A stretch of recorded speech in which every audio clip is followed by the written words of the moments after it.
Let me tell you what actually whips up fears of Islam.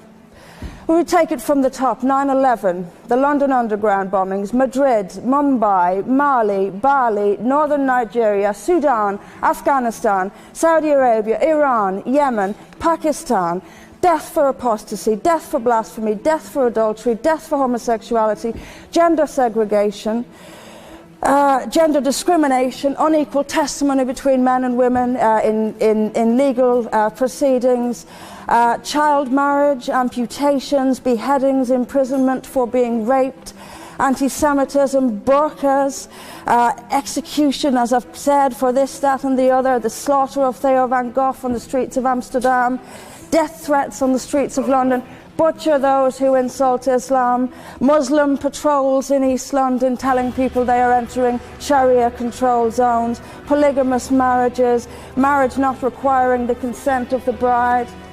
This is what causes fear of Islam. It is not me, it is not my colleagues on this side. But the point is that it is not I or my fellow debaters on this side who are causing fear of Islam. It is the actions of Muslims that are causing fear of Islam. That is the real world. That is where we actually live. Then we'll be told that this is just the extreme fringe of Islam. Well, let me have a look at Saudi Arabia. Saudi Arabia is the birthplace of Islam, the custodian of its holy sites. In Saudi Arabia, a woman is not allowed to drive. She is not allowed to leave the house without a mahram. She is not allowed to vote, although they've been incredibly generous by allowing some votes in the next elections. You know, people are executed for blasphemy, executed for apostasy. In Saudi Arabia, the birthplace of Islam, we'll be told that's the extreme fringe of Islam. No, it is not. Calling Saudi Arabia the extreme fringe of Islam is like calling the Vatican the extreme fringe of Catholicism. Sorry, it just doesn't work. Then we'll be told that we've misunderstood. Violent Muslims have misunderstood.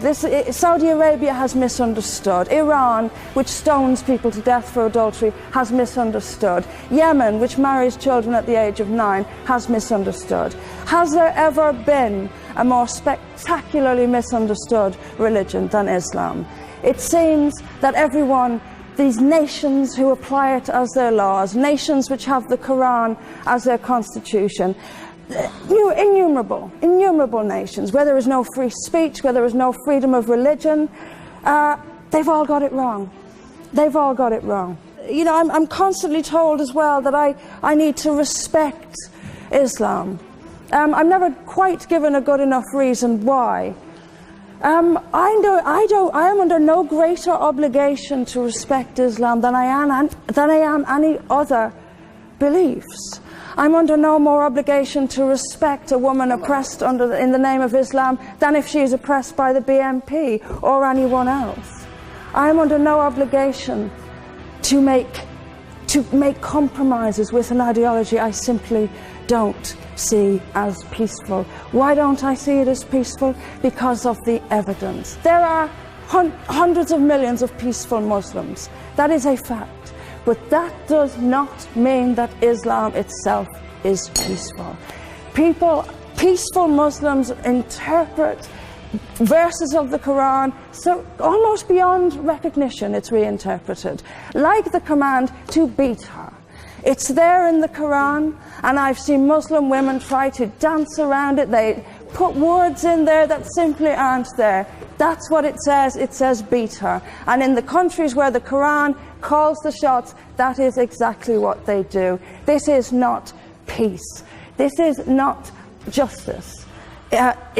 Islam is not a religion of peace, as the evidence shows us. Thank you.